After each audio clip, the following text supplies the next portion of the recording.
Welcome to Naren academy. ವಿದ್ಯಾರ್ಥಿಗಳೇ, ವಿವಿಧ ಸ್ಪರ್ಧಾತ್ಮಕ ಪರೀಕ್ಷೆಗೆ ತರಬೇತಿ ಕೊಡುವ ಒಂದು ಅಕಾಡೆಮಿ ನರೇನ್ ಅಕಾಡೆಮಿ. ನಾವು ಯೂಟ್ಯೂಬ್ ಚಾನಲ್ ಮುಖಾಂತರ ನಮ್ಮ ವಿದ್ಯಾರ್ಥಿಗಳು ವಿವಿಧ ಸ್ಪರ್ಧಾತ್ಮಕ ಪರೀಕ್ಷೆಯಲ್ಲಿ ಏನು ಸಿದ್ಧತೆ ಮಾಡ್ತಾ ಇದ್ದೀರಿ ಅದರ ಭಾಗವಾಗಿ VAO ವಿಲೇಜ್ ಅಡ್ಮಿನಿಸ್ಟ್ರೇಷನ್ ಆಫೀಸರ್ ಯಾವುದು VAO ಪರೀಕ್ಷೆಗೆ ಹಿಂದಿನ ಪ್ರಶ್ನೆ ಪತ್ರಿಕೆ ಆಧಾರಿತವಾಗಿ ಪ್ರಶ್ನೆ ಏನು ಬಂದಿದೆ, ಉತ್ತರ ಏನು ಅಲ್ಲದೆ ನಾನು ಉತ್ತರಕ್ಕೆ ಮತ್ತೆ ಮುಂದೆ ಏನು ಬರ್ಬೋದು ಅಂತ ತರ್ಕ ಮಾಡಿ ಒಂದು ಸೀರೀಸ್ ಮಾಡ್ತಾ ಇದ್ದೇನೆ, ವಿಡಿಯೋ ಸರಣಿ. ಅದರ ಭಾಗವಾಗಿ ನೋಡಿ, ನೆನ್ಪಿಡಿ, ಪೇಪರ್ 1ನಲ್ಲಿ 100 ಪ್ರಶ್ನೆ ಇರ್ತದೆ. ಪ್ರತಿ ಪ್ರಶ್ನೆಗೆ 1 ಅಂಕ, ಒಟ್ಟು 100 ಅಂಕಗಳು. 100 ಪ್ರಶ್ನೆಗೆ 100 ಅಂಕಗಳು, ಇದು ಪ್ರಶ್ನೆ. ಸೊ ಇದರ ಭಾಗವಾಗಿ ನಾನು ಪ್ರತಿ ಎಪಿಸೋಡಲ್ಲಿ 20 ಪ್ರಶ್ನೆಗಳಿಗೆ ಪ್ರಶ್ನೆ ಮತ್ತು ಉತ್ತರ ಹೇಳಿದ್ದೇನೆ. ಈಗಾಗಲೇ 3 ಭಾಗ ಆಗಿದೆ. ಭಾಗ 1ರಲ್ಲಿ 20, ಭಾಗ 2ರಲ್ಲಿ 20 ಪ್ರಶ್ನೆಗಳು, ಭಾಗ 3ರಲ್ಲಿ 20 ಪ್ರಶ್ನೆಗಳಾಗಿದೆ. ಹಾಗಾಗಿ ನಾನೀಗ ಭಾಗ 4 ಮಾಡ್ತಾ ಇದ್ದೇನೆ. ಸೊ ಹಾಗಾಗಿ ಪ್ರಶ್ನೆ ಏನು ಬರ್ತದೆ, ಒಂದಂತ ಬರೋದಿಲ್ಲ. ಯಾಕಂದ್ರೆ 20 ಇಲ್ಲಿಗೆ 60 ಆಗಿದೆ. 61ನೇ ಪ್ರಶ್ನೆಯಿಂದ ನನ್ನ ಇಲ್ಲಿ ಪ್ರಾರಂಭ ಆಗ್ತದೆ. ಅದಕ್ಕೆ ಕನ್ಫ್ಯೂಸ್ ಮಾಡ್ಕೊಳ್ಬೇಡಿ. ಯಾರೆಲ್ಲ ಭಾಗ 1, 2 ನೋಡಲಿಲ್ಲ ನೋಡಿ, ಈಗ 4ನೇದು ನೋಡಿದರೆ ನಿಮಗೆ ಸಮಗ್ರ ಮಾಹಿತಿ ಸಿಕ್ಕಾಗ್ತದೆ. ಮತ್ತು ನಿಮ್ಮ ಮುಂದಿನ ಸ್ಪರ್ಧಾತ್ಮಕ ಪರೀಕ್ಷೆಗೆ ಒಂದು ಅದ್ಭುತ ಸಾಧನೆ ಮಾಡಲಿಕ್ಕೆ ಅವಕಾಶ ಆಗ್ತದೆ. ಇಷ್ಟನ್ನು ಹೇಳ್ತಾ ನೋಡ್ತೇನೆ ಒಂದೊಂದಾಗಿ ಏನೇನು ಪ್ರಶ್ನೆ ಬಂದಿದೆ, ಆ ಪ್ರಶ್ನೆಗೆ ಉತ್ತರ ಏನು ಮತ್ತು ತರ್ಕ ಏನು ಅಂತೇಳಿ ಹೋಗುವಲ್ಲ. ನೋಡಿ, ಇಲ್ಲಿ ಒಂದು ಪ್ರಶ್ನೆ ಕೇಳಿದ್ದಾರೆ, ಬಹಳ ಸಿಂಪಲ್ ಆಗಿದೆ. ಯಾರಾದರೂ ಜಿಯೋಗ್ರಫಿ ಓದಿದರೆ ಕರ್ನಾಟಕದ ಜಿಲ್ಲೆಗಳನ್ನು 2021ರ ಭೌಗೋಳಿಕ ವಿಸ್ತೀರ್ಣದ ಆಧಾರದಲ್ಲಿ ಅತಿ ಚಿಕ್ಕ ಜಿಲ್ಲೆಯಿಂದ, ನೋಡಿ ನೆನ್ಪಿಡಿ, ಅತಿ ಚಿಕ್ಕ ಜಿಲ್ಲೆಯಿಂದ ದೊಡ್ಡ ಜಿಲ್ಲೆಯವರೆಗೆ ಕ್ರಮದಲ್ಲಿ ವ್ಯವಸ್ಥೆ ಮಾಡಿ ಅಂತ. ಅಂದರೆ ಇದರಲ್ಲಿ ಚಿಕ್ಕದಿಂದ ದೊಡ್ಡದಕ್ಕೆ ಯಾರಿದಿಂದ ಮೇಲಿಂದ ಕೆಳಗೆ ಹೋಗೋದು, ಚಿಕ್ಕದು, ಅದರ ಚಿಕ್ಕದು, ಆಮೇಲೆ ದೊಡ್ಡದು, ಹೀಗೆ ಚಿಕ್ಕದು, ಅತಿ ಚಿಕ್ಕ, ಚಿಕ್ಕ, ದೊಡ್ಡದು, ಈ ರೀತಿ ಸಿರೀಸ್ ಮಾಡಬೇಕಂತ ಹೇಳ್ತಾರೆ. ಆಯ್ಕೆ ಕೂಡ ಕೊಟ್ಟಿದ್ದಾರೆ, ABCD ಅಂಥೇಳಿ. ನೋಡುವ ಇದರಲ್ಲಿ ಯಾವುದಿದೆ ಅಂಥೇಳಿ. ರಾಮನಗರ್, ಕೊಡಗು, ಬೆಂಗಳೂರ, ಅಥವಾ ಕೊಡಗು B ದಲ್ಲಿ ಕೊಡಗು, ಬೆಂಗಳೂರು ಗ್ರಾಮಾಂತರವ, ಅಥವಾ C ದಲ್ಲಿ ರಾಮನಗರ್, ಬೆಂಗಳೂರವ, ಅಥವಾ D ದಲ್ಲಿ ಬೆಂಗಳೂರು ಗ್ರಾಮಾಂತರ, ರಾಮನಗರ, ಯಾವುದು ಅಂತ ಆಯ್ಕೆ ಮಾಡಬೇಕಾಗಿದೆ. ನೀವೀಗ ಸರಿಯಾಗಿ ಓದಿದರೆ ಗೊತ್ತಾಗ್ತದೆ. ನೋಡಿಬಿಡೋ ಒಂದ್ಸಲ. D ಸರಿಯಾದ ಉತ್ತರ. ನೋಡಿ, ನೆನ್ಪಿಟ್ಕೊಳ್ಳಿ, ಸಿಂಪಲ್ ಆಗಿ ಕೇಳಿದ್ದಾರೆ. ಯಾಕಂದರೆ ಬೆಂಗಳೂರು ಗ್ರಾಮಾಂತರ ಅತಿ ಚಿಕ್ಕದಿದೆ, ಅದರ ನಂತರ ಬರೋದು ರಾಮನಗರ, ಅದರ ನಂತರ ಬರೋದು ಕೊಡಗು, ಯಾವುದರಲ್ಲಿ ವಿಸ್ತೀರ್ಣದಲ್ಲಿ, ಆಮೇಲೆ ಬೆಳಗಾವಿ. ಸೊ ಬೆಳಗಾವಿ ಅತಿ ದೊಡ್ಡದು ಅಂತ ಆಯಿತು. ನಿಮಗೆ ಕೇಳಿದ್ದೇನು, ಚಿಕ್ಕದಿಂದ ದೊಡ್ಡದವರೆಗೆ ಹೋಗಿ ಅಂತೇಳಿ, ಮೇಲಿಂದ ಕೆಳಗೆ. ಸೊ ಈ ರೀತಿ ಕೇಳಿದ್ದಾರೆ. ಇನ್ನಷ್ಟು ಮಾಹಿತಿಯನ್ನು ನೋಡುವ ಏನು ಬರ್ತದೆ ಮುಂದೆ ನಿಮಗೆ. ನಾನು ಇಲ್ಲಿ ಮಾಹಿತಿ ಕೊಟ್ಟಿದ್ದೇನೆ. ನೋಡಿ, ಇಲ್ಲಿ ಬೆಂಗಳೂರು ಗ್ರಾಮಾಂತರ ಜಿಲ್ಲೆಯು ಈ ಪಟ್ಟಿಯಲ್ಲಿ ಅತಿ ಚಿಕ್ಕ ಜಿಲ್ಲೆ ಆಗಿದೆ. ವಿಸ್ತೀರ್ಣ ಕೊಟ್ಟಿದ್ದಾನೆ, ನೆಕ್ಸ್ಟ್ ಟೈಮ್ ಕೇಳ್ಬೋದು, ಅದೊಂದು ನೋಟ್ ಮಾಡ್ಕೊಳ್ಳಿ. ಬೆಳಗಾವಿ ಇಡೀ ಕರ್ನಾಟಕದಲ್ಲಿ ಅತ್ಯಂತ ದೊಡ್ಡ ಜಿಲ್ಲೆ ಆಗಿದೆ. ಯಾವುದರಲ್ಲಿ, ವಿಸ್ತೀರ್ಣದಲ್ಲಿ, ನೆನ್ಪಿಟ್ಕೊಳ್ಳಿ. ರಾಮನಗರ ಮತ್ತು ಕೊಡಗು ಜಿಲ್ಲೆಗಳು ಕ್ರಮವಾಗಿ ನಂತರ ಸ್ಥಾನಗಳಲ್ಲಿದೆ. ಇದು ನಿಮಗೆ ಮುಂದಿನ ಇದಕ್ಕೆ ಹೆಚ್ಚಾಗ್ತದೆ, ಖಂಡಿತ ಸಹಕಾರಿ ಆಗ್ತದೆ. ಆಲೋಚನೆ ಮಾಡಿ. ಸೊ ಮುಂದಿನ ಇದಕ್ಕೆ ಹೋಗ್ತೇನೆ. ಪ್ರಶ್ನೆ ಇಲ್ಲಿ ಮತ್ತೆ ಬೆಳಗಾವಿಗೆ ಸಂಬಂಧಪಟ್ಟಾಗಿ ಬಂತು. ಬೆಳಗಾವಿ ಕಂದಾಯ ವಿಭಾಗಕ್ಕೆ ಸಂಬಂಧಿಸಿದ ಹೇಳಿಕೆಗಳಲ್ಲಿ ಯಾವುದು ಸರಿ ಇಲ್ಲ ಎಂಬುದು ಗುರುತಿಸಿ. ನೋಡಿ, ಇಲ್ಲಿ ಏನಾಗಿದೆ, ಸರಿ ಯಾವುದಂತ ಕೇಳ್ತಾ ಇಲ್ಲ ಅವರು. ಈ ಎಲ್ಲ ಆಯ್ಕೆಗಳನ್ನು ಇದರಲ್ಲಿ ಯಾವ್ದು ತಪ್ಪಾಗಿದೆ ಗುರುತು ಮಾಡಬೇಕು. ಅದಕ್ಕೆ ಪ್ರಶ್ನೆ ಯಾವಾಗಲೂ ಸರಿಯಾಗಿ ಓದಬೇಕು. ಏನು ಕೇಳಿದ್ದಾರೆ ಇಲ್ಲಿ, ಬೆಳಗಾವಿ ಕಂದಾಯ ವಿಭಾಗಕ್ಕೆ ಸಂಬಂಧಿಸಿದ ಹೇಳಿಕೆಗಳಲ್ಲಿ ಇಲ್ಲಿ ಸ್ಟೇಟ್ಮೆಂಟ್ ಕೊಟ್ಟಿದ್ದಾನೆ, ಅದರಲ್ಲಿ ಯಾವುದು ಸರಿ ಇಲ್ಲ ಅದು ಗುರುತಿಸ್ಬೇಕು. 5 ಸರಿ ಇದ್ದಿದ್ದು ಕೆಲವಿದೆ, ಸರಿ ಇಲ್ಲದ್ದು ಕೆಲವಿದೆ ಅಂತ ಆಯ್ತು. ನೋಡುವ, ಇದು 7 ಜಿಲ್ಲೆಗಳನ್ನು ಒಳಗೊಂಡಿದೆಯಾ? ಇದನ್ನು ಕಿತ್ತೂರು ಕರ್ನಾಟಕ ಎಂದು ಕರೆಯುತ್ತಾರಾ? ರಾಜ್ಯದಲ್ಲಿ ಅತ್ಯಂತ ಸಣ್ಣ ಜಿಲ್ಲೆಯನ್ನು ಇದು ಒಳಗೊಂಡಿದೆಯಾ ಅಂತೇಳಿ ಕೇಳಿದ್ದಾರೆ. ಈಗ ನೀವು ಆಲೋಚನೆ ಮಾಡಿದಾಗ ಇದು ಸ್ವಲ್ಪ ಜಿಯೋಗ್ರಫಿ ಎಲ್ಲ ಓದಿದರೆ ಮತ್ತು ಕಂದಾಯ ವಿಭಾಗ ಇಲ್ಲ ಹೇಗೆ ವಿಂಗಡಿಸ್ತಾರೆ ಅದೆಲ್ಲ ನೋಡಿದರೆ ಗೊತ್ತಾಗ್ತದೆ. ನೋಡಿಬಿಡುವ. ಸರಿಯಾದ ಉತ್ತರ 3 ಮಾತ್ರ. ನೋಡಿ, ಇಲ್ಲೇನು ಕೇಳಿದ್ದಾನೆ, ಬೆಳಗಾವಿ ಕಂದಾಯ ವಿಭಾಗಕ್ಕೆ ಸಂಬಂಧಿಸಿದ ಹೇಳಿಕೆಗಳಲ್ಲಿ ಸರಿ ಇಲ್ಲದ್ದು ಗುರುತಿಸಂದ್ರೆ ರಾಜ್ಯದಲ್ಲಿ ಅತಿ ಸಣ್ಣ ಜಿಲ್ಲೆ ಇದು ಒಳಗೊಂಡಿದೆ ಅಂದರೆ ತಪ್ಪಲ್ವಾ? ಹೌದು. ಯಾಕಂದರೆ ಯಾವ ಸರಿ ಇಲ್ಲ ಅಂತ ಕೇಳಿದ್ದಾನೆ, ಹಾಗಾಗಿ ಅದೇ ಸರಿಯಾದ ಆನ್ಸರ್. ಅಲ್ಲಿ ಕನ್ಫ್ಯೂಸ್ ಆಗ್ತದೆ ವಿದ್ಯಾರ್ಥಿಗಳೇ. ಹಾಗಾಗಿ ನಾವು ಏನು ಮಾಡಬೇಕೀಗ, ಇದು 2 ಸರಿ ಇದೆ ಅಂತ ಆಯಿತು. ಇದು 7 ಜಿಲ್ಲೆಗಳನ್ನು ಹೊಂದಿದೆ, ಅದು ಸರಿ. ಆಮೇಲೆ ಇದನ್ನು ಕಿತ್ತೂರು ಕರ್ನಾಟಕ ಅಂತ ಕರೀತಾರೆ, ಅದು ಸರಿ. ಯಾಕೆ ಹೇಳಿ? ತಮಗೆಲ್ಲ ಗೊತ್ತಿರುವ ಹಾಗೆ ಸ್ವತಂತ್ರ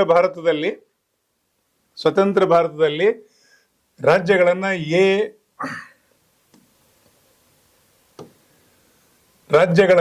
ಎ ಬಿ ಮತ್ತು ಸಿ ಅಂತೇಳಿ ವಿಭಾಗ ಮಾಡಿಕೊಂಡು ನಮ್ಮ ಕರ್ನಾಟಕ ಅನ್ನೋದು ಮೈಸೂರು ಜಿಲ್ಲೆಯ ಸುತ್ತಮುತ್ತಲು 7-8 ಜಿಲ್ಲೆಗಳು ಮಾತ್ರ ಸ್ವತಂತ್ರ ಆಯಿತು. ಹಾಗೆ ನಾವೆಲ್ಲಿತ್ತು? ಈ ಬೆಳಗಾವಿ ವಿಭಾಗದ ಎಲ್ಲ ಜಿಲ್ಲೆಗಳು ಬಾಂಬೆ ಗೌರ್ಮೆಂಟ್ ಅಲ್ಲಿತ್ತು, ಕೆಲವು ಜಿಲ್ಲೆಗಳು. ಇನ್ನು ಕೆಲವು ಜಿಲ್ಲೆಗಳು ಹೈದರಾಬಾದ್ನಲ್ಲಿತ್ತು. ಅದನ್ನೆಲ್ಲ ತೆಗೆದು ಒಟ್ಟುಗೂಡಿಸಿ 1956ರಲ್ಲಿ ಭಾಷಾವಾರು ಪ್ರಾಂತದಲ್ಲಿ ಏನು ಹೆಸರು ಕೊಟ್ಟರು? ಮೈಸೂರು ರಾಜ್ಯ ಅಂತ ಆಯ್ತು. ಏನಾಯ್ತು ಹೇಳಿ? ಮೈಸೂರು ರಾಜ್ಯ. ಆಮೇಲೆ ಇದನ್ನ 1973ರಲ್ಲಿ ಕರ್ನಾಟಕ ಅಂತ ನಾಮಕರಣ ಮಾಡಿದ್ರು ಅಲ್ವಾ? ಇದೆಲ್ಲ ಇತಿಹಾಸ ಇದ್ರೆ ಗೊತ್ತಾಗ್ತದೆ ಅಲ್ವಾ? ಆ ನೆಲೆಯಲ್ಲಿ ಇದಕ್ಕೆ ಬಾಂಬೆ ಗೌರ್ಮೆಂಟ್ ಅಂತ ಮೊದಲು ಹೇಳ್ತಿದ್ರು. ಆಮೇಲೆ ಏನು ಮಾಡಿದ್ರು? ಕಿತ್ತೂರು ಕರ್ನಾಟಕ ಅಂತ ನಾಮಕರಣ ಮಾಡಿದ್ರು. ಅದನ್ನು ಕೇಳಿದ್ದಾರೆ, ಅದು ಸರಿಯಾಗಿದೆ. ಅದು 7 ಜಿಲ್ಲೆದು ಸರಿ ಇದೆ, ಇದು ಮಾತ್ರ ತಪ್ಪಿದೆ. ಹಾಗಾಗಿ ಇಲ್ಲಿ ತಪ್ಪಾಗಿದ್ದೇ ಗುರುತಿಸಬೇಕಿತ್ತು. ಅದಕ್ಕೆ ನಾನು ವಿದ್ಯಾರ್ಥಿಗಳೇ, ನಾನು ಮತ್ತೆ ಹೇಳೋದಿಲ್ಲ, 1-2 ಪ್ರಶ್ನೆಗೆ ಎಂಡ್ ಕೊಡ್ತಾ ಇದ್ದೇನೆ. ತರ್ಕ ಮಾಡಿ ಓದಿ ಮತ್ತೆ ಮುಂದೆ ಹೋಗಿ ಇನ್ನಷ್ಟು ಮಾಹಿತಿ ಕೊಡ್ತೇನೆ. ನೋಡುವಲ್ಲ, ನೋಡಿ ವಿವರಣೆ. ಬೆಳಗಾವಿ ಕಂದಾಯ ವಿಭಾಗದಲ್ಲಿ ಬೆಳಗಾವಿ, ಬಾಗಲಕೋಟ್. ನೋಡಿ, ಇದು ಪ್ರಶ್ನೆ ಆಗ್ತದೆ ನೆಕ್ಸ್ಟ್ ಟೈಮ್. ಯಾವುದೆಲ್ಲ ಇದರಲ್ಲಿ ಯಾವ ಜಿಲ್ಲೆ ಒಳಗೊಂಡಿದೆ ಅಂತೇಳಿ ಪ್ರಶ್ನೆ ಆಗ್ಬೋದು. ಬೆಳಗಾವಿ, ಬಾಗಲಕೋಟೆ, ವಿಜಯಪುರ, ಧಾರವಾಡ, ಗದಗ, ಹಾವೇರಿ. ಸ್ಕ್ರೀನ್ಶಾಟ್ ತಗೊಳ್ಳಿ. 7 ಜಿಲ್ಲೆಗಳದ್ದು ಹೆಸರು ಕೇಳ್ಬೋದು ನೆಕ್ಸ್ಟ್ ಟೈಮ್. ರಾಜ್ಯದ ಅತ್ಯಂತ ಸಣ್ಣ ಜಿಲ್ಲೆಯಾದ ಬೆಂಗಳೂರು, ಅದು ಈಗಾಗಲೇ ನೋಡಿದ್ದೀರಿ. ಬೆಳಗಾವಿ ವಿಭಾಗವನ್ನು ಇತ್ತೀಚೆಗೆ ಕಿತ್ತೂರು ಕರ್ನಾಟಕ ಎಂದು ನಾಮಕರಣ ಮಾಡಿದ್ರು. ಯಾಕೆ ಮಾಡಿದ್ದಾರೆ? ಈಗಾಗಲೇ ಹೇಳಿದ್ದೇನೆ. ಅದು ಮೊದಲು ಬಾಂಬೆ ಗೌರ್ಮೆಂಟ್ ಅಂತ ಹೇಳ್ತಾ ಇದ್ರು, ಈಗ ಕಿತ್ತೂರು ಕರ್ನಾಟಕ ಅಂತ ನಾಮಕರಣ ಮಾಡಿದ್ದಾರೆ. ಕಿತ್ತೂರು ಯಾಕೆ? ಬೆಳಗಾವಿ ಜಿಲ್ಲೆಯಲ್ಲಿ ಕಿತ್ತೂರು ಚೆನ್ನಮ್ಮನ ಇತಿಹಾಸನ ಓದಿ, ಮುಂದಿನ ಸಲ ಬರ್ಬೋದು ಪ್ರಶ್ನೆ. ಇದು ಕೂಡ ಒಂದು ನೋಟ್ ಮಾಡ್ಕೊಳ್ಳಿ. ಇತಿಹಾಸವನ್ನು ತೆಗೀರಿ. ಕಿತ್ತೂರು ಚೆನ್ನಮ್ಮ ಯಾರೊಟ್ಟಿಗೆ ಹೋರಾಡಿದ್ರು, ಎಷ್ಟನೇ ಇಸ್ವಿಯಲ್ಲಿ ಓಡಾಡಿದ್ರು, ಅವರ ಇತಿಹಾಸವನ್ನು ನೋಡ್ಕೊಳ್ಳಿ, ಮುಂದೆ ಹೆಲ್ಪ್ ಆಗ್ತದೆ. ಮುಂದಿನ ಪ್ರಶ್ನೆಗೆ ಹೋಗ್ತೇನೆ. ಇಲ್ಲಿ ಪ್ರಶ್ನೆ, 2024ರಲ್ಲಿ ಜೂನ್ನಲ್ಲಿ GST ದರ ತರ್ಕಬದ್ಧಗೊಳಿಸುವಿಕೆ ಸಮಿತಿಯ ಸಂಚಾಲಕರಾಗಿ ಯಾರನ್ನು ನೇಮಿಸಲಾಯಿತು? ಏನಿಲ್ಲ, GST ಬಗ್ಗೆ ಸಂಚಾಲಕರು ಯಾರನ್ನ ಅಂತ 4 ಆಯ್ಕೆ ಕೊಟ್ಟಿದ್ದಾರೆ. ಭಾಳ ಈಸಿ ಆಗಿದೆ. ಸಾಮ್ರಾಟ್ ಚೌಧರಿ, ಕೃಷ್ಣ ಬೈರೇಗೌಡ, KN ಗೋಪಾಲ್, ಚಂದ್ರಿಮಾ ಭಟ್ಟಾಚಾರ್ಯ. ಇದರಲ್ಲಿ ಆಯ್ಕೆ ಮಾಡ್ಲಿಕ್ಕೆ ಭಾಳ ಸಿಂಪಲ್ ಆಗಿದೆ, ನೋಡಿಬಿಡುವ. ಸಾಮ್ರಾಟ್ ಚೌಧರಿ ಹೆಸರು ನೆನ್ಪಿಡಿ, ನೆಕ್ಸ್ಟ್ ಬರ್ಬೋದು. GST ಬಗ್ಗೆ ಸ್ವಲ್ಪ ಮಾಹಿತಿ ತಗೊಳ್ಳಿ. ಓಕೆ, ಬಿಹಾರದ ಇವರು ಏನಾಗಿದ್ದಾರೆ ಅಂತ ನಿಮ್ಗೆ ಪ್ರಶ್ನೆ ಬಂದರೆ, ಬಿಹಾರದ ಉಪಮುಖ್ಯಮಂತ್ರಿ ಸಾಮ್ರಾಟ್ ಚೌಧರಿ. GSTಯ ತರ್ಕ ಬದಲಿಸುವಿಕೆ ಸಮಿತಿಯ ಸಂಚಾಲಕರು ನೇಮಿಸಲಾಯಿತು. ಈ ಸಮಿತಿಯು GST ದರಗಳನ್ನು ಸ್ಲ್ಯಾಬ್ ಇರ್ತದಲ್ಲ GSTಯಲ್ಲಿ, ಅದನ್ನು ಶಿಫಾರಸು ಮಾಡಲಿಕ್ಕೆ. ಸಮಿತಿಯಲ್ಲಿ ಕರ್ನಾಟಕದಿಂದ ಯಾರಿದ್ದಾರೆ ಮೆಂಬರ್ ಆಗಿ ಅಂತ ಹೇಳಿದರೆ, ಕೃಷ್ಣ ಬೈರೇಗೌಡ, ನೆನ್ಪಿಡ್ಕೊಳ್ಳಿ ಅದೊಂದು, ಅವರು ಸಚಿವರಿದ್ದಾರೆ. ಆಮೇಲೆ ರಾಜ್ಯಗಳ ಹಣಕಾಸು ಸಚಿವರು ಸದಸ್ಯರಾಗಿದ್ದಾರೆ. ನೋಡಿ, ಹಣಕಾಸು ಸಚಿವರು ಕೂಡ ಸದಸ್ಯರಾಗಿರ್ತಾರೆ, ನೆನ್ಪಿಟ್ಕೊಳ್ಳಿ ಇದು ಒಂದು ಕೂಡ. ಸೊ ಇದು ಒಂದು ಪಾಯಿಂಟ್ ಆಯಿತು. ನೆಕ್ಸ್ಟ್ ಪ್ರಶ್ನೆಗೆ 64. ಸೊ ಇದು 4ನೇ ಭಾಗ ಇರೋದ್ರಿಂದ ನಮಗೆ 61ರಿಂದ ಪ್ರಾರಂಭ ಆಗಿದೆ, ನೆನ್ಪಿಡಿ. ಹಾಗಾಗಿ ಸ್ವತಂತ್ರ ಭಾರತದಲ್ಲಿ ಏಕರೂಪ ನಾಗರಿಕತಾ ಸಂಹಿತೆಯನ್ನು ಅನುಷ್ಠಾನಗೊಳಿಸಿದ ಮೊದಲ ರಾಜ್ಯ ಯಾವುದು ಅಂತ ಹೇಳಿ, ಏಕರೂಪ ಕಾನೂನನ್ನು ಮಾಡಿದಂಥ ಯಾವುದು ರಾಜ್ಯ ಅಂತ ಕೇಳಿದ್ದಾರೆ. ಓದಿದರೆ ದಿನಪತ್ರಿಕೆ ಇದ್ರೆ ಗೊತ್ತಾಗ್ತದೆ, ಆದರೆ ನೋಡಿಬಿಡುವ. ಉತ್ತರಾಖಂಡ್ ರಾಜ್ಯ ಸರಿಯಾದ ಉತ್ತರ. ಇದಕ್ಕೆ ಬಗ್ಗೆ ಸ್ವಲ್ಪ ಮಾಹಿತಿಯನ್ನು ನೆಕ್ಸ್ಟ್ ನೋಡುವ. ಉತ್ತರಾಖಂಡ ರಾಜ್ಯವು ಸ್ವತಂತ್ರ ಭಾರತದಲ್ಲಿ ಏಕರೂಪ ನಾಗರಿಕತೆಯನ್ನು ಜಾರಿಗೆ ತಂದ ಮೊದಲ ರಾಜ್ಯವಾಗಿದೆ. 1 ಪಾಯಿಂಟ್. ಗೋವಾದಲ್ಲಿ ಪೋರ್ಚುಗೀಸ್ ಆಳ್ವಿಕೆ ಕಾಲದಿಂದಲೇ ಜಾರಿಯಲ್ಲಿದ್ದ ನಾಗರಿಕ ಸಂಹಿತೆ ಮುಂದುವರಿದಿದೆ. ಆದರೆ ಸ್ವತಂತ್ರ ಭಾರತದಲ್ಲಿ ಹೊಸದಾಗಿ ಶಾಸನ ರೂಪಿಸಿದ ಮೊದಲ ರಾಜ್ಯ ಉತ್ತರಾಖಂಡ್. ಅಂದರೆ ಬೇರೆ ನಮ್ಮಲ್ಲಿ ಏನಾಗಿದೆ, ಏಕರೂಪದಕ್ಕಿಂತ ಮೊದಲು ಸಂವಿಧಾನದಲ್ಲಿ ಹೇಗೆ ಕೊಟ್ಟಿದ್ದಾರೆ ಅಂದರೆ, ಕೆಲವು ವಿಚಾರಗಳಲ್ಲಿ ಆಯಾ ಒಂದು ಸಮುದಾಯದವರು ತಮ್ಮ ಕಾಯ್ದೆ ಕಾನೂನುಗಳನ್ನು ಎಕ್ಸಾಂಪಲ್ ಹೇಳೋದಾದರೆ, ಹಿಂದೂ ಬಿಲ್ ಕೋಡ್ ಪ್ರಕಾರ ನಾವು ಇದನ್ನು ಮಾಡ್ಬೋದು, ಪಾಲಿಸುವಂಥದ್ದು. ಮುಸ್ಲಿಂ ಲಾ ಪ್ರಕಾರ ಅವರು ಗಂಡ ಹೆಂಡತಿ ಮತ್ತೊಂದು ವಿಚ್ಛೇದನ ಇಂಥ ವಿಷಯ ನೋಡಲಿಕ್ಕೆ ಅವಕಾಶ ಇತ್ತು. ಆಮೇಲೆ ಕ್ರಿಶ್ಚಿಯನಲ್ಲಿ ಇತ್ತು. ಇದನ್ನೆಲ್ಲ ಬಿಟ್ಟು ಏಕರೂಪ ಸಂಹಿತೆಯನ್ನು ಮಾಡಬೇಕು ಅಂತ ಆಲೋಚನೆ ಮಾಡಿದರು. ಅದನ್ನು ಮಾಡಲಿಕ್ಕೆ ಸಂವಿಧಾನದಲ್ಲಿ ಅವಕಾಶ ಇತ್ತು. ತುಂಬ ಜನರಿಗೆ ಅದು ಗೊಂದಲ ಏನು ಅಂತ ಹೇಳಿದರೆ, ಅದು ಇರಲಿಲ್ವಾ ಅಂದರೆ ಇತ್ತು. ಅದು ಕೂಡ ನಿಮಗೆ ಹೇಗಿದೆ ಅಂದರೆ, ನೀವು ಧಾರ್ಮಿಕ ಪ್ರವೃತ್ತಿಗಾದರೆ ನಿಮ್ಮ ಧರ್ಮದ ಶಾಸ್ತ್ರ ಪ್ರಕಾರ ನೀವು ಅದನ್ನು ಪಾಲಿಸ್ಬೋದು. ಇಲ್ಲ, ನಾನು ಭಾರತದ ಸಂವಿಧಾನಬದ್ಧವಾಗಿ ಹಕ್ಕು ಪಡಿತೇನೆ ಅಂತ ಹೇಳಿದ್ರೆ ಹೋಗ್ಲಿಕ್ಕೆ ಅವಕಾಶ ಇತ್ತು. ಅದನ್ನೆಲ್ಲ ತೆಗೆದು ಒಂದು ಏಕರೂಪದ ನಾಗರಿಕ ಸಂಹಿತೆಯನ್ನು ಮಾಡ್ಲಿಕ್ಕೆ ಹೊರಟಿದ್ದಾರೆ. ಅದ್ರ ಬಗ್ಗೆ ಇದು ಕೊಟ್ಟು ಕೇಳಿದ್ದಾರೆ, ನೆನ್ಪಿಟ್ಕೊಳ್ಳಿ. ಸೊ ಇನ್ನೊಂದು ಪಾಯಿಂಟ್, ಭಾರತದ ಸಂವಿಧಾನದ 44ನೇ ವಿಧಿಯು ರಾಜ್ಯ ನಿರ್ದೇಶಕ ತತ್ವಗಳಡಿಯಲ್ಲಿ ದೇಶಾದ್ಯಂತ ಏಕರೂಪ ನಾಗರಿಕ ಸಂಹಿತೆಯನ್ನು ತರಲು ನಿರ್ದೇಶಿಸುತ್ತದೆ. ಅದರನ್ವಯೇ ಕಾನೂನು ಮಾಡಿದ್ದಾರೆ, ಮಾಡಿ ಅಂತ ಹೇಳಿದ್ದಾರೆ ಅಲ್ಲಿ ಸಂವಿಧಾನದಲ್ಲಿ. ಹಾಗಾಗಿ ಮಾಡ್ತಾ ಇದ್ದಾರೆ. ಅದ್ರ ಬಗ್ಗೆ ಒಂದು ಕೂಡ ಇದೊಂದು ನೆನ್ಪಿಟ್ಕೊಳ್ಳಿ. ಯಾವ್ದು ಹೇಳಿ? ಈ ವಿಧಿ ಒಂದು ಆರ್ಟಿಕಲ್ ನೋಡಿ, ಇನ್ನೊಂದ್ಸಲ ಹೇಳ್ತೇನೆ. ಆರ್ಟಿಕಲ್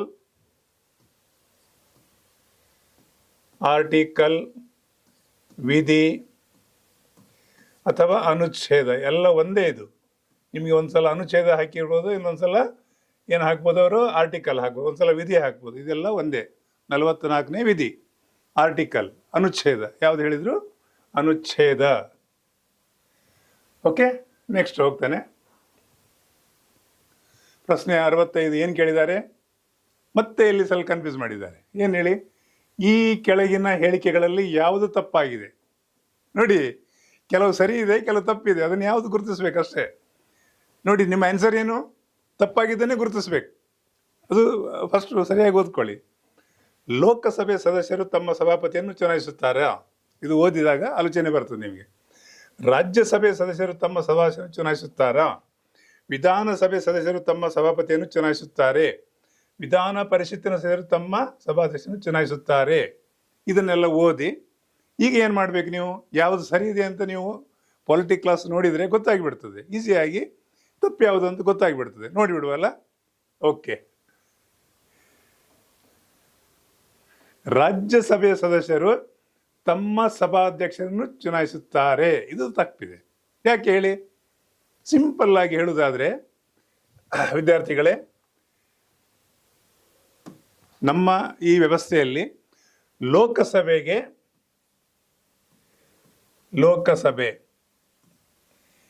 ಇಲ್ಲಿ ಅಲ್ಲಿಯ ಸದಸ್ಯರೇ ಸೇರಿಕೊಂಡು ತಮ್ಮ ಸಭಾಧ್ಯಕ್ಷರಂತ ಆಯ್ಕೆ ಮಾಡ್ತಾರೆ. ಅದು ಸರಿಯಾಗಿದೆ. ಇನ್ನೊಂದು ವಿಧಾನಸಭೆಯಲ್ಲೂ ಕೂಡ ಹಾಗೆ. ವಿಧಾನಸಭೆ ಅಲ್ಲಿಯ ಸದಸ್ಯರು ಸೇರಿ ತಮ್ಮ ಸಭಾಧ್ಯಕ್ಷರನ್ನು ಆಯ್ಕೆ ಮಾಡುವ ಪ್ರಕ್ರಿಯೆ ಇದೆ. ಅದು ಬಹುಮತದಲ್ಲಿ ಎಲ್ಲರೂ ಒಬ್ಬರೇ ಅಂತ ಹೇಳಿ ಎಲ್ಲರೂ ತೀರ್ಮಾನ ಮಾಡ್ಬೋದು ಅಥವಾ ಎಲೆಕ್ಷನ್ ಮಾಡ್ಬೋದು. ಒಟ್ಟಿನಲ್ಲಿ ಅದು ಅಲ್ಲಿಯ ಸದಸ್ಯರೇ ಸೇರಿ ಆಯ್ಕೆ ಮಾಡ್ತಾರೆ. ಒಂದಾಯಿತು. ವಿಧಾನ ಪರಿಷತ್ತು ಕೂಡ ಹಾಗೆ. ಇದು ವಿಧಾನ ಪರಿಷತ್ ಎಲ್ಲ ರಾಜ್ಯದಲ್ಲಿ ಇಲ್ಲ, ನೆನ್ಪಿಟ್ಕೊಳ್ಳಿ. ವಿಧಾನ ಪರಿಷತ್ ಎಲ್ಲಿದೆ ಅಲ್ಲಿಯ ಸದಸ್ಯರೇ ಸೇರಿ ಏನು ಮಾಡ್ತಾರೆ? ಸಭಾಧ್ಯಕ್ಷರನ್ನು ಆಯ್ಕೆ ಮಾಡ್ತಾರೆ. ಮತ್ತು ಇವರನ್ನು ಯಾರು ಆಯ್ಕೆ ಮಾಡ್ತಾರೆ ಪ್ರಶ್ನೆ ಬಂದಿದ್ದೇನೆ, ಅದನ್ನೇ ಕನ್ಫ್ಯೂಸ್ ಮಾಡಿದ್ದು ನಿಮಗೆ. ನೆನ್ಪಿಟ್ಕೊಳ್ಳಿ, ರಾಜ್ಯಸಭೆಯ ಸಭಾಪತಿ ಯಾರು ಅಂತ ಹೇಳಿದ್ರೆ ಭಾರತದ ಉಪರಾಷ್ಟ್ರಪತಿಗಳು. ಯಾರು? ಭಾರತದ ಉಪರಾಷ್ಟ್ರಪತಿಗಳು.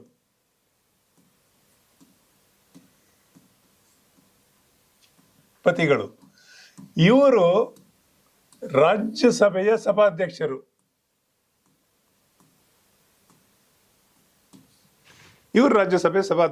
ಆಫೀಸಿಯಲಿ ಇವ್ರಿಗೆ ಯಾಕೆ ಅಂತ ಹೇಳಿದ್ರೆ, ನಮ್ಮ ಸಂವಿಧಾನದಲ್ಲಿ ಏನು ಮಾಡಿದ್ದಾರೆ, ಉಪರಾಷ್ಟ್ರಪತಿಗೆ ಒಂದಷ್ಟು ಕೆಲಸಗಳು ಘನತೆ ಗೌರವ ನಿರ್ವಹಿಸಲಿಕ್ಕೆ ಬೇಕಾಗ್ತದೆ. ಯಾಕಂದ್ರೆ ರಾಷ್ಟ್ರಪತಿ ಇರುವಾಗ ಉಪರಾಷ್ಟ್ರಪತಿ ಕೆಲಸ ಏನಿರ್ತದೆ, ಏನಾದರೂ ಒಂದು ಚಟುವಟಿಕೆಯಿಂದ ಇಡುವ ಅಂಥೇಳಿ ಅವ್ರು ಏನು ಮಾಡಿದರು, ಆಫೀಸಿಯಲಿ ಅವರು ಸಭಾಧ್ಯಕ್ಷರಾಗಿ ಏನು ಮಾಡ್ತಾರೆ, ರಾಜ್ಯಸಭೆ ಸಭಾಪತಿ ಅಂದರೆ ಸದಸ್ಯರ ಆಯ್ಕೆ ಮಾಡೋದಿಲ್ಲ, ಉಪರಾಷ್ಟ್ರಪತಿಗಳೇ ನಮ್ಮ ರಾಜ್ಯಸಭೆಯ ಸಭಾಪತಿ ಆಗ್ತಾರೆ. ಹಾಗಾದ್ರೆ ಇವರನ್ನು ಯಾರು ಆಯ್ಕೆ ಮಾಡ್ತಾರೆ? ಅದು ಕೂಡ ನೆನ್ಪಿಟ್ಕೊಳ್ಳಿ. ಲೋಕಸಭೆ ಮತ್ತು ರಾಜ್ಯಸಭೆ ಸದಸ್ಯರು ಸೇರಿ, ಲೋಕಸಭೆ ಮತ್ತು ರಾಜ್ಯಸಭೆ, ಅದಕ್ಕೆ ಪಾಲಿಟಿ ಓದಬೇಕು ಅಂತ ಹೇಳುದು. ಈ ಸದಸ್ಯರು ಸೇರಿ ಉಪರಾಷ್ಟ್ರಪತಿಯನ್ನು ಆಯ್ಕೆ ಮಾಡ್ತಾರೆ. ಮತ್ತೆ ಅವರು ಇಲ್ಲಿ ಬಂದು ರಾಜ್ಯಸಭೆಯಲ್ಲಿ ನಾನು ಅಧ್ಯಕ್ಷ ಅಂತ ಹೇಳೋ ಪ್ರಶ್ನೆ ಇಲ್ಲ. ಆಫೀಸಿಯಲ್ಲಿ ಅವರು ಉಪರಾಷ್ಟ್ರಪತಿ ಆದ ತಕ್ಷಣ ಸಹಜವಾಗಿ ಪ್ರಾಪ್ತಿ ಆಗ್ತದೆ. ಯಾವುದು? ರಾಜ್ಯಸಭೆಯ ಸಭಾ ಅಧ್ಯಕ್ಷರಾಗಿ. ಸೊ ಅದು ಮಾತ್ರ ತಪ್ಪಿದೆ. ಇಲ್ಲಿ ತಪ್ಪೇ ಕೇಳಿದ್ರಿಂದ ಇಲ್ಲಿ ಇದನ್ನು ನೀವು ಆಯ್ಕೆ ಮಾಡಿ, ಬಾಕಿ ಎಲ್ಲ ಸರಿ ಇದೆ. ನೋಡಿ, ಇದು ಕೂಡ ನಿಮಗೆ ನೆಕ್ಸ್ಟ್ ಪ್ರಶ್ನೆ ಆಗ್ತದೆ, ಆಲೋಚನೆ ಮಾಡಿ. ನೆಕ್ಸ್ಟ್ ಪ್ರಶ್ನೆಗೆ ಸ್ವಲ್ಪ ಮಾಹಿತಿ ಇದೆ, ಅಲ್ಲಿ ಓದಿಬಿಡಿ ಒಂದ್ಸಲ, ಸ್ಕ್ರೀನ್ಶಾಟ್ ತಗೊಳ್ಳಿ. ಭಾರತ ಉಪರಾಷ್ಟ್ರಪತಿಯವರು ರಾಜ್ಯಸಭೆಯ ಪದನಿಮಿತ್ತ ಅಂದರೆ ಆಫೀಸಿಯಲ್ಲಿ ಎಕ್ಸ್ ಆಫೀಸಿಯೋ ಚೇರ್ಮನ್ ಆಗಿರ್ತಾರೆ. ಇದು ಸ್ಕ್ರೀನ್ಶಾಟ್ ತಗೊಳ್ಳಿ. ಉಪರಾಷ್ಟ್ರಪತಿಯವರು ಲೋಕಸಭೆ ಮತ್ತು ರಾಜ್ಯಸಭೆ ಎರಡೂ ಸದನಗಳ ಸದಸ್ಯರೊಳಗೊಂಡ ಚುನಾವಣೆ ಮಂಡಳಿ ಆಯ್ಕೆ ಮಾಡುತ್ತದೆ. ಕರೆಕ್ಟ್. ಲೋಕಸಭೆ ಸ್ಪೀಕರ್, ಸಭಾಧ್ಯಕ್ಷರು, ವಿಧಾನಸಭೆಯ ಸ್ಪೀಕರು ಆಯಾ ಸದಸ್ಯರಲ್ಲಿ ಆಯ್ಕೆ ಆಗ್ತಾರೆ. ಈಗಾಗಲೇ ನಾನು ಹೇಳಿದ್ದೇನೆ, ಅದೇ ಇಲ್ಲಿ ಇರೋದು. ಇದರ ಸ್ಕ್ರೀನ್ಶಾಟ್ ತಗೊಳ್ಳಿ. ಇದರಲ್ಲಿ 3-8 ಪ್ರಶ್ನೆ ಆಗ್ತದೆ ನಿಮಗೆ ಮುಂದಿನ ಸಲ, ಇದು ನಿಮಗೆ ಹೆಲ್ಪ್ ಆಗ್ತದೆ. ಓಕೆ, ನೆಕ್ಸ್ಟ್ ಹೋಗ್ತೇನೆ. ನೋಡಿ ಇಲ್ಲಿ ಇದು ಓದಿದರೆ ನಿಮಗೆ ಓದಿದ್ರಲ್ಲೇ ಗೊತ್ತಾಗ್ಬಿಡ್ತದೆ. ಪ್ರಶ್ನೆ 66, ಪ್ರಶ್ನೆ 66. ಓಕೆ, ಪ್ರಶ್ನೆ 66. ಕರ್ನಾಟಕದ ರಾಜ್ಯ ಗ್ರಾಮೀಣ ಅಭಿವೃದ್ಧಿ ಮತ್ತು ಪಂಚಾಯತ್ ರಾಜ್ ವಿಶ್ವವಿದ್ಯಾಲಯ ಗದಗದ ಧ್ಯೇಯವಾಕ್ಯ ಯಾವುದು ಅಂತ. ನೋಡಿ, ಯಾವುದೇ ಒಂದು ಯೂನಿವರ್ಸಿಟಿ ಅಥವಾ ಸಂಸ್ಥೆಗೆ ಒಂದು ಧ್ಯೇಯವಾಕ್ಯ ಅಂತ ಇರ್ತದೆ ಅಲ್ವಾ, ಅದು ಏನು ಅಂತೇಳಿ ಇಲ್ಲಿ ಹೆಸರು ಕೊಟ್ಟಿದ್ದಾರೆ. ಕೃಷಿ ಮೂಲ ಜಗತ್ ಸರ್ವಂ, ನ ಸಮೃದ್ಧಿ ನ ಕೃಷಿ ವಿನ, ಹೊನ್ನ ಬಿತ್ತೆವು ಹೊಲಕ್ಕೆಲ್ಲ, ಗ್ರಾಮೀಣ ಬೇರು ಜಾಗತಿಕ ಮೇರುಶ್ರೀ ಅಂತೇಳಿ ಕೊಟ್ಟಿದ್ದಾರೆ. ಈಗ ಅದರ ಧ್ಯೇಯವಾಕ್ಯ ಯಾವುದಂತ ನೀವು ಗುರುತಿಸ್ಬೇಕು. ಓದಿದ್ರೆ ಇಲ್ಲೇ ಗೊತ್ತಾಗ್ತದೆ ನಿಮಗೆ, ಆ ಪ್ರಶ್ನೆ ಓದಿದ್ರೆ ಗೊತ್ತಾಗ್ಬಿಡ್ತದೆ. 4 ಆಯ್ಕೆಗಳಿದೆಯಲ್ಲ, ನೋಡಿಬಿಡುವಲ್ಲ.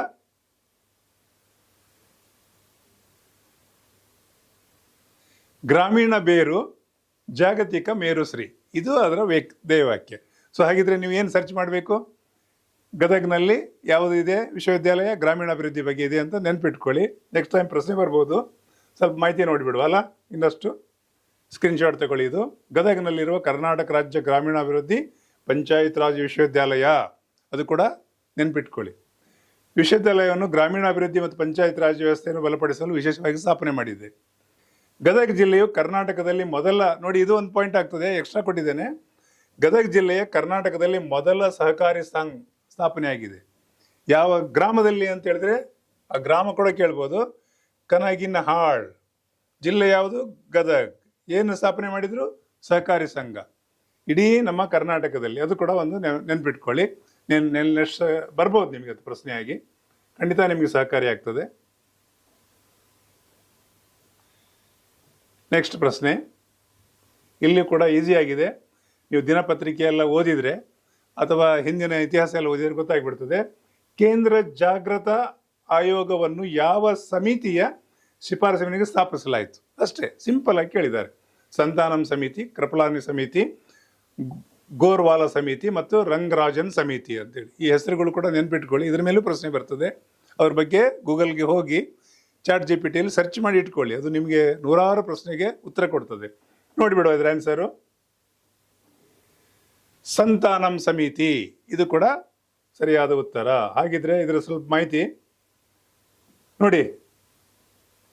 ಕೇಂದ್ರ ಜಾಗೃತ ಆಯೋಗವನ್ನು CBC 1964ರಲ್ಲಿ ಸಂತಾನಂ ಸಮಿತಿ ಭ್ರಷ್ಟಾಚಾರ ತಡೆಯಲು ಒಂದು ಸಮಿತಿ ಮಾಡಿದ್ರು, ಅದರ ಬಗ್ಗೆ ಸ್ಥಾಪಿಸಲಾಯಿತು. ಒಂದು, ಇದು ದೇಶದ ಪ್ರಮುಖ ಜಾಗೃತ ಸಂಸ್ಥೆಯಾಗಿದ್ದು ಕೇಂದ್ರ ಸರ್ಕಾರದ ಅಡಿಯಲ್ಲಿ ಭ್ರಷ್ಟಾಚಾರದ ತನಿಖೆ ನಡೆಸುತ್ತದೆ. ನಿಮಗೆ ಭ್ರಷ್ಟಾಚಾರ ತಡೆಯಲಿಕ್ಕೆ ಯಾವ ಸಮಿತಿ ಇದೆ ಅಂತ ಕೇಳಿದಾಗ ಇದು ಗೊತ್ತಾಗ್ತದೆ. ಒಂದಾಯ್ತು.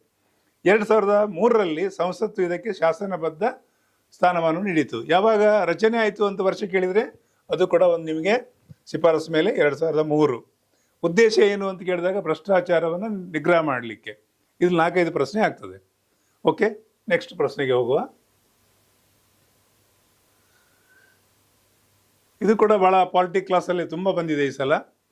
ಸಾರ್ವಜನಿಕ ಲೆಕ್ಕ ಸಮಿತಿಗೆ ಸಂಬಂಧಿಸಿದ ಯಾವ ಹೇಳಿಕೆ ಸರಿ ಇಲ್ಲ? ನೋಡಿ, ಅದೇ ಪ್ರಶ್ನೆ ಓದಬೇಕು. ಇಲ್ಲಿ ಸರಿ ಇಲ್ಲ ಅಂತ ಕೇಳಿದ್ದಾನೆ, ಸರಿ ಯಾವುದಂತ ಕೇಳಿಲ್ಲ. ನೀವು ಓದಿದಾಗ ಯಾವ ತಪ್ಪಿದೆ ಗುರುತಿಸಿ ಅದನ್ನು ರೈಟ್ ಮಾಡಬೇಕು, ಅದೇ ನಿಮಗೆ ಮಾರ್ಕ್ಸ್ ಕೊಡ್ತದೆ. ಸೊ ಇದು ಕೂಡ ಓದಬೇಕು. ರಾಜ್ಯಸಭೆ ಸದಸ್ಯರನ್ನು ಮಾತ್ರ ಒಳಗೊಂಡಿರುತ್ತದೆ. ನೋಡಿ, ಈ ಸಮಿತಿ ಇವರು ಮಾತ್ರ ಇದ್ದಾರಾ ಅಂತೇಳಿ. ಇದು ಅತ್ಯಂತ ಹಳೆಯ ಹಣಕಾಸು ಸಮಿತಿ. ಇದು ಕೂಡ ಸರಿಯಾ ತಪ್ಪ ಅಂತ ನೋಡಬೇಕು. ಸದಸ್ಯರ ಅಧಿಕಾರಾವಧಿ 1 ವರ್ಷ. ಸಚಿವರನ್ನು ಸದಸ್ಯರಾಗಲು ಅರ್ಹರಲ್ಲ. ಈ 4ರಲ್ಲಿ ಯಾವುದು ಹೇಳಿಕೆ ಸರಿ ಇಲ್ಲ ಅದು ಗುರುತಿಸ್ಬೇಕು. ಅಂದರೆ ಇದರಲ್ಲಿ ಕೆಲವು ಸರಿ ಇದೆ, ಕೆಲವು ತಪ್ಪಿದೆ. ನೋಡಿಬಿಡುವ ಆನ್ಸರು. ಇದರಲ್ಲಿ ತಪ್ಪು ಯಾವುದು ಅಂತ ಹೇಳಿದ್ರೆ ರಾಜ್ಯಸಭೆ ಸದಸ್ಯರನ್ನು ಮಾತ್ರ ಒಳಗೊಂಡಿರುತ್ತದೆ ಅನ್ನೋದು ತಪ್ಪಿದೆ. ಬಾಕಿ ಎಲ್ಲ ಸರಿ ಇದೆ ಅಂತ ಆಯ್ತು ಅಲ್ವಾ?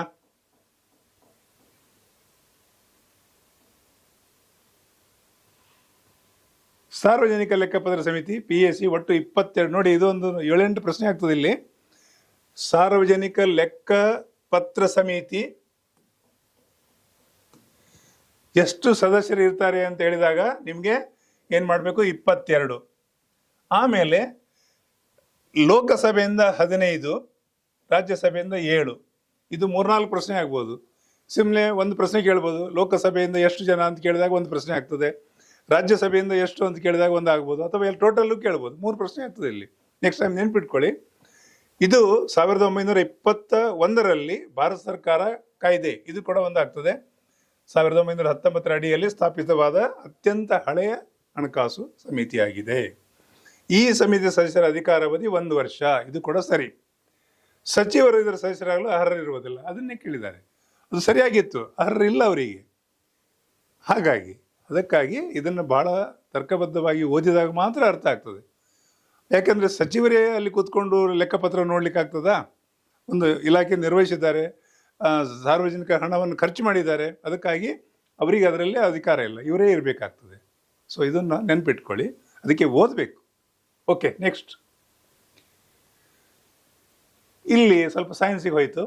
ಕೆಳಗಿನ ಯಾವ ರಾಸಾಯನಿಕ ಗಾಜಿನ ಸಸಿಯಲ್ಲಿ ಶೇಖರಿಸಬಾರದು? ಏನು ಹೇಳಿದ್ದಾರೆ? ಶೇಖರಿಸಬಾರದು ಅಂತೇಳಿ.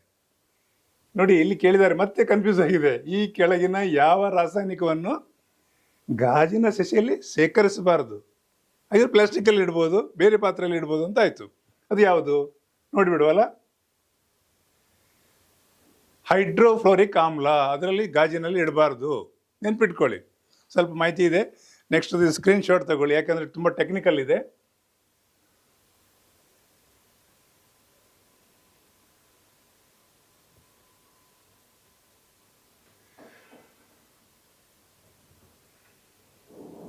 ಇದು ಸ್ಕ್ರೀನ್ ಶಾಟ್ ತಗೊಳ್ಳಿ, ಇಡೀ ತಗೊಳ್ಳಿ, ಯಾಕಂದರೆ ಈಗಾಗಲೇ ಗೊತ್ತಾಗಿದೆ ನಿಮಗೆ. ಹೈಡ್ರೋಫ್ಲೋರಿಕ್ ಆಮ್ಲವು HF ಗಾಜಿನಲ್ಲಿ ಸಿಲಿಕಾನ್ ಆಕ್ಸೈಡ್ ನೊಂದಿಗೆ ತೀವ್ರವಾಗಿ ವರ್ತಿಸಿ ಗಾಜವನ್ನು ಕರಗಿಸ್ತದೆ, ಅದಕ್ಕಾಗಿ ಅದರಲ್ಲಿ ಇಡಬಾರ್ದು ಅಂತೇಳಿ. ಬಾಕಿ ಎಲ್ಲ ಎಕ್ಸ್ಟ್ರಾ ಇದು ನಾಲೆಜ್ ಇದೆ. ಇದನ್ನು ಸ್ಕ್ರೀನ್ ಶಾಟ್ ತಗೊಂಡು ಶಾರ್ಟ್ ಫಾರ್ಮು ಫುಲ್ ಫಾರ್ಮ್ ಎಲ್ಲ ಸ್ಟಡಿ ಮಾಡಿ, ಯಾಕಂದರೆ ಇದು ಪ್ರಶ್ನೆ ಬರ್ತದೆ ತುಂಬ ಸೈನ್ಸಿಗೆ. ನೀವು 6ನೇ ಕ್ಲಾಸು 8ನೇ ಕ್ಲಾಸಲ್ಲಿ ಓದಿದ್ದೇ ಇರೋದು ಎಲ್ಲ. ಓಕೆ, ನೆಕ್ಸ್ಟ್ ಇದಕ್ಕೆ ಹೋಗ್ತೇನೆ. ಇಲ್ಲಿಗೆ ಮತ್ತೊಂದು ಪ್ರಶ್ನೆ. ಇದು ಮತ್ತೆ ಇದಕ್ಕೆ ಸಂಬಂಧಪಟ್ಟದ್ದು. ಸಾರಜನಕಯುಕ್ತ ರಸಗೊಬ್ಬರಗಳು ಯಾವುವು? ಈಗ ನೀವೇನು ಗುರುತಿಸಬೇಕು ನೋಡಿ. ಈಗ ನಿಮಗೆ ಸಾರಜನಕ, ರಂಜಕ, ಪೊಟ್ಯಾಷ್ ಅಂತೇಳಿ 3 ಬಗೆಯ ಸಾರಗಳು ಪ್ರಮುಖವಾಗಿ ಬೇಕಾದಂಥ ಒಂದು ಬೆಳೆಗಳಿಗೆ ಬೇಕಾದಂಥ ರಾಸಾಯನಿಕ ಗೊಬ್ಬರಗಳು. ಅದರಲ್ಲಿ 2 ಗುರುತಿಸಿ ಅಂತೇಳಿ. ಎಷ್ಟು ಗುರುತಿಸಿ ಅಂತ ಕೇಳಿದ್ದಾರೆ? ಯಾವುದೊಂದು ಗುರುತಿಸ್ಬೇಕು ಇದರಲ್ಲಿ. ಯಾವುದು? ಸಾರಜನಕ, ರಂಜಕ ಮತ್ತು ಪೊಟ್ಯಾಷ್ ಅಲ್ಲ, ಅದನ್ನು ಗುರುತಿಸ್ಬೇಕಂತ ಹೇಳಿದ್ದಾರೆ. ನೋಡುವ ಯಾವುದಿದೆ.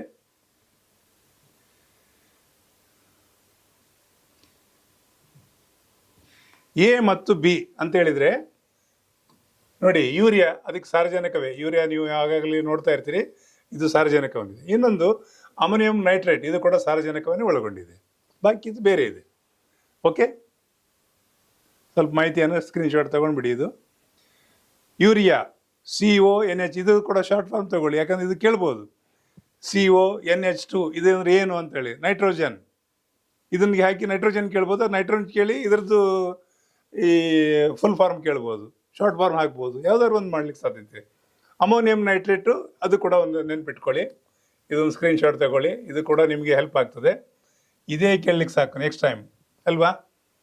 ಆಮೇಲೆ ಟ್ರಿಪಲ್ ಸೂಪರ್ ಫಾಸ್ಫೇಟ್ ರಂಜಕಯುಕ್ತ. ನೋಡಿ, ರಂಜಕ ಅಂತೇಳಿ ಒಂದು ಬೇಕಾಗ್ತದೆ. ಅಂದರೆ ಯಾವುದೇ ಬೆಳೆಗೆ ನೆನ್ಪಿಡಿ,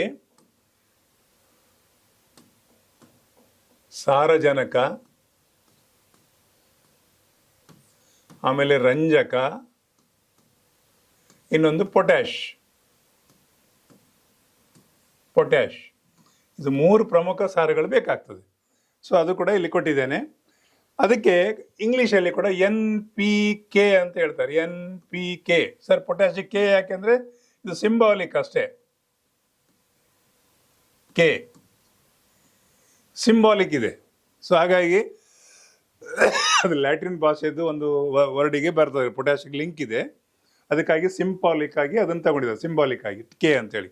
ಅದಕ್ಕೆ NPK ಬಂದರೆ ಸಾರಜನಕ, ರಂಜಕ, ಪೊಟ್ಯಾಷ್. ಇದು ಕೂಡ ನೆನ್ಪಿಟ್ಕೊಳ್ಳಿ, ನೆಕ್ಸ್ಟ್ ಟೈಮ್ ಬರ್ಬೋದು. ಓಕೆ, ಏನೇನು ಕೆಲಸ ಮಾಡ್ತದೆ ಅಂತ ಇಲ್ಲಿ ಕೊಟ್ಟಿದ್ದೇನೆ, ಸ್ಕ್ರೀನ್ ಶಾಟ್ ತಗೊಳ್ಳಿ, ಖಂಡಿತ ಸಹಕಾರಿ ಆಗ್ತದೆ. ನೆಕ್ಸ್ಟ್ 71ನೇ ಪ್ರಶ್ನೆ, ಹೇಳಿಕೆ. ನೋಡಿ, ಈಗ ಹೇಳಿಕೆಯನ್ನು ಓದಿ ನೀವು ಗುರುತಿಸಬೇಕು.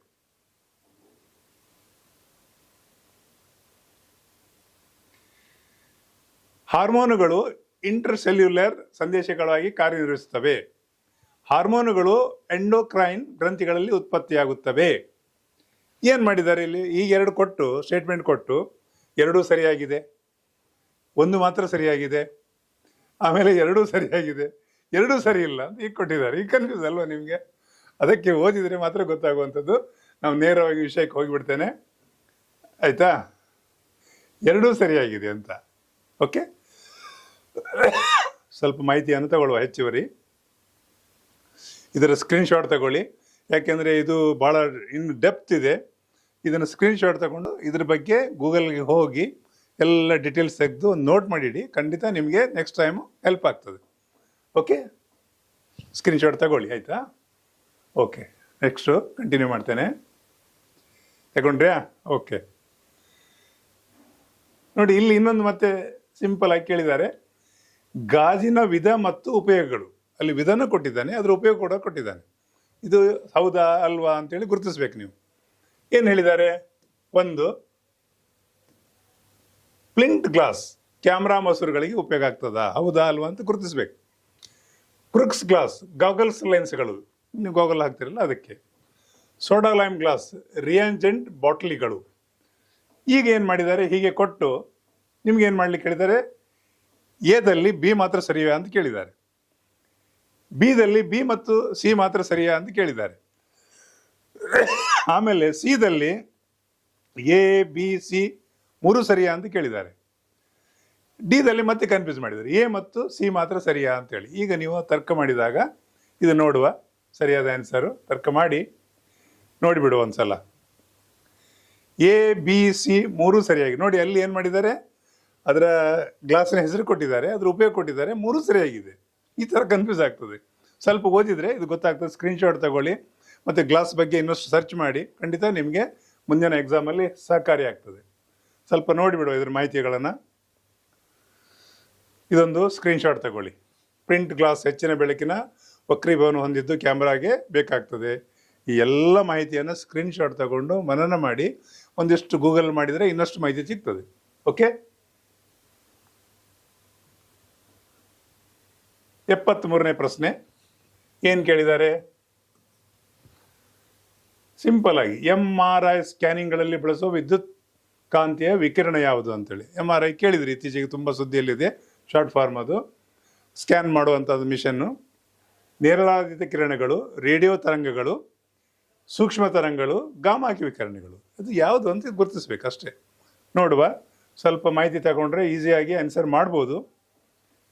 ಏನು ಹೇಳಿ ಸರಿಯಾದ ಉತ್ತರ? ರೇಡಿಯೋ ತರಂಗಗಳು. MRI ಸ್ಕ್ಯಾನಿಂಗ್ ಇದರಲ್ಲಿ ಏನನ್ನಾಗ್ತದೆ? ರೇಡಿಯೋ ತರಂಗಗಳದ್ದು ಮುಖಾಂತರ ಅದು ಫೈಂಡ್ ಮಾಡುವಂಥದ್ದು. ಓಕೆ, ಸ್ವಲ್ಪ ಮಾಹಿತಿಯನ್ನು ತಗೊಳ್ಳಿ, ಸ್ಕ್ರೀನ್ಶಾಟ್ ತಗೊಳ್ಳಿ. ಇದು ನೋಡಿ, ಇದೆಲ್ಲ ಡೀಟೇಲ್ಸ್ ಕೊಟ್ಟಿದ್ದಾನೆ. ಇದು ಸ್ಕ್ರೀನ್ಶಾಟ್ ತಗೊಂಡು ನೀವೇನು ಮಾಡಬೇಕು? ಸೈನ್ಸ್ಗೆ ರಿಲೇಟೆಡ್ ಆಗಿ ಈ ವಿಕಿರಣಗಳ ಕೆಲಸ ಏನು, ಹೇಗೆ, ಅದರ ಒಂದು ಫುಲ್ ಫಾರ್ಮು, ಶಾರ್ಟ್ ಫಾರ್ಮ್ಗಳನ್ನೆಲ್ಲ ಒಂದು ನೋಟ್ ಮಾಡಿಕೊಂಡ್ರೆ ಮುಂದಿನ ಸಲ ನಿಮಗೆ ಸಹಕಾರಿ ಆಗ್ತದೆ. ಸ್ಕ್ರೀನ್ಶಾಟ್ ತಗೊಳ್ಳಿ. ಓಕೆ, ನೆಕ್ಸ್ಟ್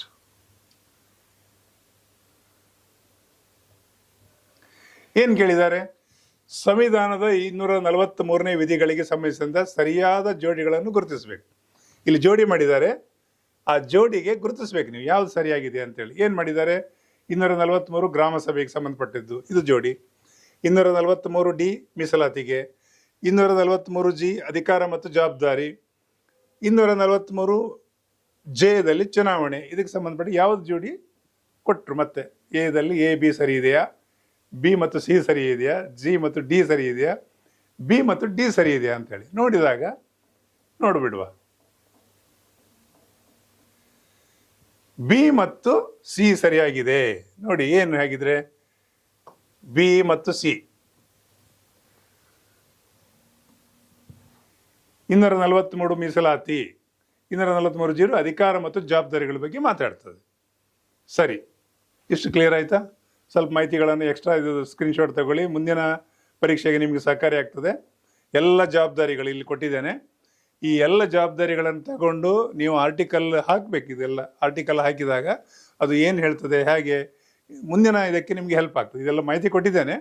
ಸ್ಕ್ರೀನ್ಶಾಟ್ ತಗೊಂಡು ನೀವು ಸೂಕ್ಷ್ಮವಾಗಿ ಅಧ್ಯಯನ ಮಾಡಬೇಕು. ಓಕೆ,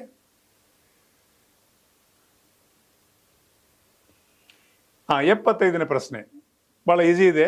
ಸ್ವಲ್ಪ ನೀವು ಸಹಕಾರ ಬಗ್ಗೆ ಓದಿದರೆ ಗೊತ್ತಾಗ್ಬಿಡ್ತದೆ. ಕರ್ನಾಟಕ ಸೌಹಾರ್ದ ಸಹಕಾರಿ ಕಾಯ್ದೆ 1997 ಮುಖ್ಯ ಉದ್ದೇಶಗಳೇನು? ಅಲ್ಲೇ ಗೊತ್ತಾಗ್ತದೆ ಆನ್ಸರಲ್ಲಿ. ಹೆಚ್ಚು ಸ್ವಾಯತ್ತತೆ ಸಹಕಾರಿ ಸಂಘಗಳ ಸ್ಥಾಪನೆಗೆ ಅವಕಾಶ, ಗ್ರಾಮೀಣ ಸಹಕಾರಿಗಳನ್ನು ವಿಲೀನ, ಸಹಕಾರಿ ಸಂಘಗಳ ನಿಯಂತ್ರಣ, ನಗರ ಸಹಕಾರಿಗಳ ಉತ್ತೇಜನ ಅಂತೇಳಿ. ಇದನ್ನು ಸರಿಯಾಗಿ ಓದಿಬಿಟ್ರೆ ಸರ್ಕಾರ ಯಾವುದೇ ಕೆಲಸವನ್ನು ಉದ್ದೇಶ ಒಳ್ಳೆಯದಿರೋದ್ರಿಂದ ಮಾಡೋದ್ರಿಂದ ಆ ಉದ್ದೇಶ ಇಲ್ಲಿ ಓದಿಬಿಟ್ರೆ ಗೊತ್ತಾಗ್ಬಿಡ್ತದೆ. ನೋಡಿಬಿಡುವ ಸರಿಯಾದ ಉತ್ತರ. ಹೆಚ್ಚು ಸ್ವಾಯತ್ತ ಸಹಕಾರಿ ಸಂಘಗಳ ಸ್ಥಾಪನೆಗೆ, ಅಂದರೆ ಸ್ವಾಯತ್ತತೆ ಅಂದರೆ ಅವರು ಸ್ವಲ್ಪ ಆಗಿ ಬೆಳಿಬೇಕು, ಸಾಕಷ್ಟು ಅಧಿಕಾರ ಇರಬೇಕು, ಸ್ವಯಂ ಪ್ರೇರಿತವಾಗಿ ಅವರು ಚೆನ್ನಾಗಿ ಬೆಳಿಲಿಕ್ಕೆ ಸರ್ಕಾರ ಕಾಯ್ದೆಬದ್ಧವಾಗಿ ಅನುಕೂಲ ಮಾಡಿಕೊಟ್ಟಿದ್ದು ಇದು 97 ಉದ್ದೇಶ. ಅದನ್ನು ಕೇಳಿದ್ದಾರೆ. ಸೊ ಸಹಕಾರಿ ಸಂಘ ಬಗ್ಗೆ ಸ್ವಲ್ಪ ಸ್ಟಡಿ ಮಾಡಿ ಮಾಹಿತಿ ನೋಡುವ. ಪ್ರಶ್ನೆ 76 ಈಗ ನೋಡುವ. 76 ಏನು ಹೇಳ್ತದೆ? ಪಂಚಾಯತ್ ಚುನಾವಣೆಯನ್ನು ನಡೆಸುವ ಅಧಿಕಾರ ಯಾರಿಗಿದೆ ಅಂತ 4 ಕೊಟ್ಟಿದ್ದಾರೆ. ಭಾರತೀಯ ಚುನಾವಣಾ ಆಯೋಗ, ರಾಜ್ಯ ಮುಖ್ಯ ಚುನಾವಣಾಧಿಕಾರಿ ಕಚೇರಿ, ಜಿಲ್ಲಾಡಳಿತ, ರಾಜ್ಯ ಚುನಾವಣಾ ಆಯೋಗ. ಸಹಜವಾದ ಪ್ರಶ್ನೆ, ಬಹಳ ಸುಲಭವಾದ ಪ್ರಶ್ನೆಗೆ ಸರಿಯಾದ ಉತ್ತರ ಇದೆ, ನೋಡಿಬಿಡುವ. ರಾಜ್ಯ ಚುನಾವಣಾ ಆಯೋಗ. ನೆನ್ಪಿಡಿ, ಕೇಂದ್ರ ಚುನಾವಣಾ ಆಯೋಗ ಲೋಕಸಭೆ, ರಾಜ್ಯಸಭೆ, ಆಮೇಲೆ ರಾಜ್ಯ ವಿಧಾನಸಭೆ, ಆಯಿತಾ, ಆಮೇಲೆ ರಾಷ್ಟ್ರಪತಿ ಉಪರಾಷ್ಟ್ರಪತಿ ಚುನಾವಣೆಯನ್ನು ಅಲ್ಲಿ ನಡೆಸ್ತಾರೆ. ಹಾಗೆ ನಮ್ಮ ರಾಜ್ಯ ಚುನಾವಣಾ ಆಯೋಗ ಗ್ರಾಮ ಪಂಚಾಯತ್, ತಾಲೂಕ್ ಪಂಚಾಯತ್, ಜಿಲ್ಲಾ ಪಂಚಾಯತ್ ಈ ಎಲ್ಲ ಇದನ್ನು ಯಾರಿಗಿದೆ? ಪಂಚಾಯತ್ ಚುನಾವಣೆ ನಡೆಸುವ ಅಧಿಕಾರ ರಾಜ್ಯ ಚುನಾವಣಾ ಆಯೋಗಕ್ಕಿದೆ. ಅದರ ಬಗ್ಗೆನೇ ಕೇಳಿದ್ದಾರೆ. ಸೊ ಸ್ವಲ್ಪ ಮಾಹಿತಿ ಕೊಡ್ತೇನೆ, ಇದನ್ನು ಒಂದು ಒಳ್ಳೆ ರೀತಿಯಿಂದ ಸ್ಕ್ರೀನ್ಶಾಟ್ ತಗೊಳ್ಳಿ. ಕ್ಲಿಯರ್ ಆಗಿ ಕೊಟ್ಟಿದ್ದಾನೆ. ಇನ್ನೊಂದು ಪಾಯಿಂಟ್ ಕೊಟ್ಟಿದ್ದಾರೆ, ರಾಷ್ಟ್ರಪತಿ ಉಪರಾಷ್ಟ್ರಪತಿ ಸಂಸತ್ತು ಇದೆಲ್ಲ ಕೊಟ್ಟಿದ್ದೇನೆ. ರಾಜ್ಯ ಚುನಾವಣಾ ಆಯುಕ್ತರನ್ನು ರಾಜ್ಯಪಾಲರು ನೇಮಿಸ್ತಾರೆ. ರಾಜ್ಯ ಚುನಾವಣಾ ಆಯುಕ್ತರನ್ನು ಯಾರು ನೇಮಿಸ್ತಾರೆ ಅಂತ ಪ್ರಶ್ನೆ ಬಂದಾಗ ನೆನ್ಪಿಟ್ಕೊಳ್ಳಿ, ಯಾರು ನೇಮಿಸ್ತಾರೆ? ರಾಜ್ಯಪಾಲರು. ಈಗ ರಾಜ್ಯಪಾಲರು ಯಾರಿದ್ದಾರೆ? ಥಾವರ್ ಚಂದ್ ಗೆಹ್ಲೋಟ್. ಅದು ಕೂಡ ಒಂದು ನೆನ್ಪಿಟ್ಕೊಳ್ಳಿ, ಯಾರಿದ್ದಾರೆ? ಥಾವರ್ ಚಂದ್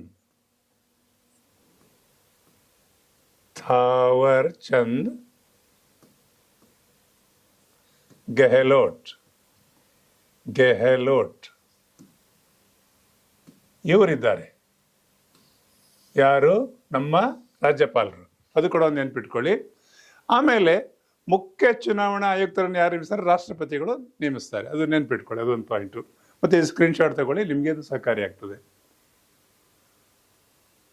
ನೆಕ್ಸ್ಟು, ಇದು ಮಾತ್ರ ಸ್ವಲ್ಪ ಓದಿದರೆ ಗೊತ್ತಾಗ್ಬಿಡ್ತದೆ. ಪ್ರತಿದಿನ ಡ್ಯಾಶ್ ಡ್ಯಾಶ್ ನಂತರ ಭೂಮಿಯಿಂದ ಚಂದ್ರನ ಹೊಳೆಯುವ ಭಾಗದ ಗಾತ್ರವು.